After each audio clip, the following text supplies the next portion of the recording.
my little juniors and young scientists. Welcome to today's class. Today we are going to learn about flame. Oops, the topic is too hot, right? Don't worry, I bet you today you are going to feel how cool the topic flame is. Okay, before going to the topic, let us recall, what is combustion?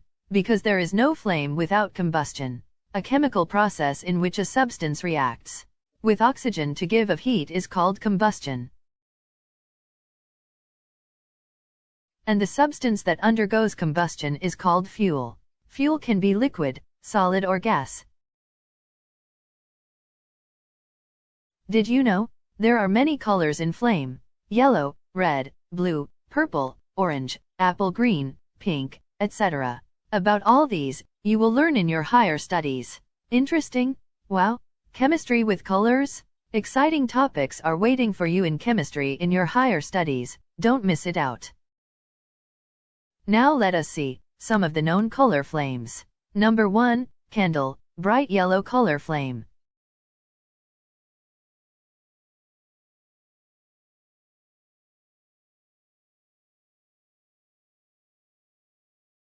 Number 2, LPG gas stove, blue colored flame.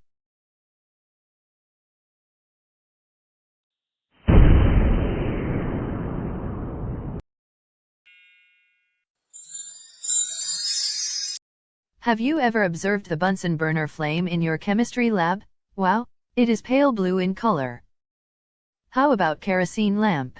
It is also same as candle, bright yellow. Here is the visual of how it looks.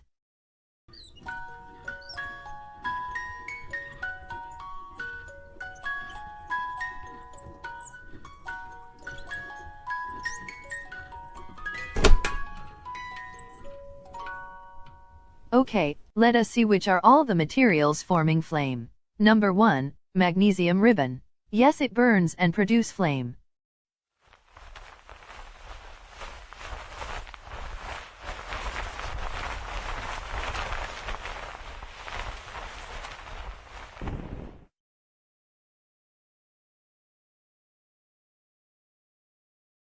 Number 2, camphor. Yes, we all know about it. We use it in our puja room, right? It also burns with flame.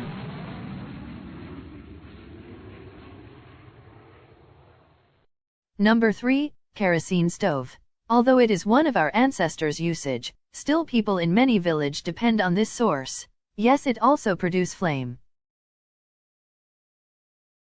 The last is charcoal. Everyone know this. People in village till now use the wood fire clay stove, with the help of fuels like wood, charcoal. Wood burns and produce flame, but charcoal? Does it produce flame? No, it will not. Why charcoal does not form flame? Let us watch out this visual and find the answer.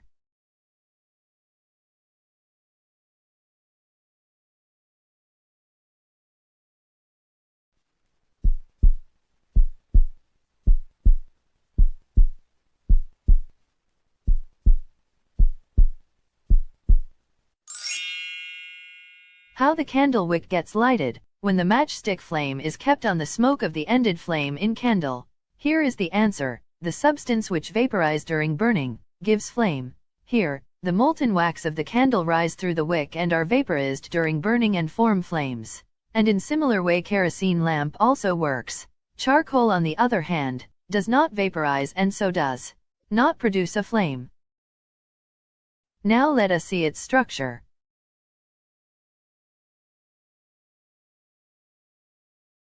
The blue color in the flame is called the outermost zone of complete combustion, where in this zone, combustion takes place completely.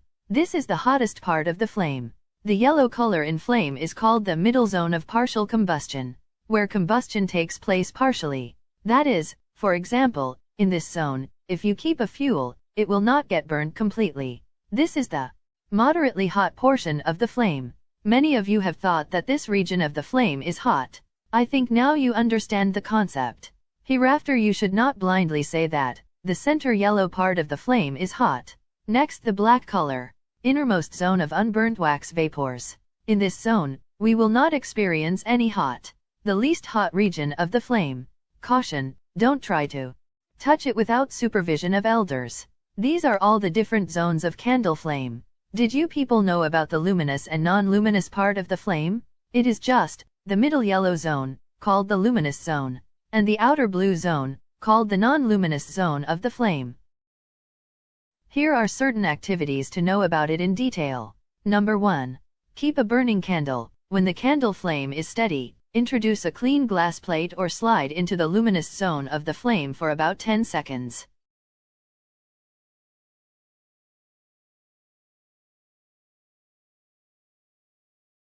A circular blackish ring is formed on the glass plate. This indicates the deposition of the unburnt carbon particles present in the luminous zone of the flame. From this activity, we can conclude that luminous zone, that is yellow color middle zone of the flame, is the zone of partial combustion.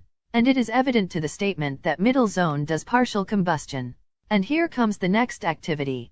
Take a candle. When the flame is steady, introduce a thin long copper wire just inside the flame, luminous zone, for about 30 seconds. Notice carefully that the portion of the copper wire just outside the flame gets red hot. Why this happens? Outside the flame means it is the outer zone of complete combustion. So it is clear that the blue color outer zone of the flame is the zone of complete combustion. Does this means that non-luminous zone of flame has high temperature? Just think about it. Why non-luminous zone is the hottest part of the flame?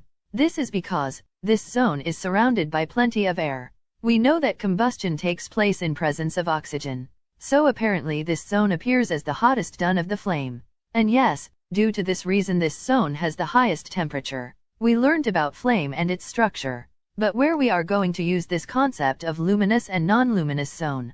If we want to burn, we just directly strike the matchstick and burn the paper or wood or some fuel. We will not see the temperature of the flame in that scenario. Then where we are using this concept? Well, here is the answer. This non-luminous part of the flame is used for the melting of metals like gold, silver to make designed ornaments. This was first used by goldsmith. He blow the outermost zone, non-luminous zone, of the flame with the metallic blowpipe, for melting gold and silver. And that's how we melt gold and silver and make ornaments.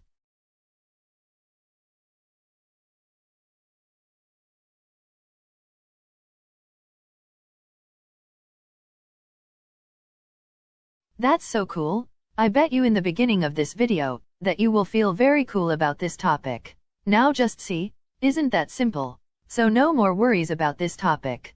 Be cool. Thank you for watching the video.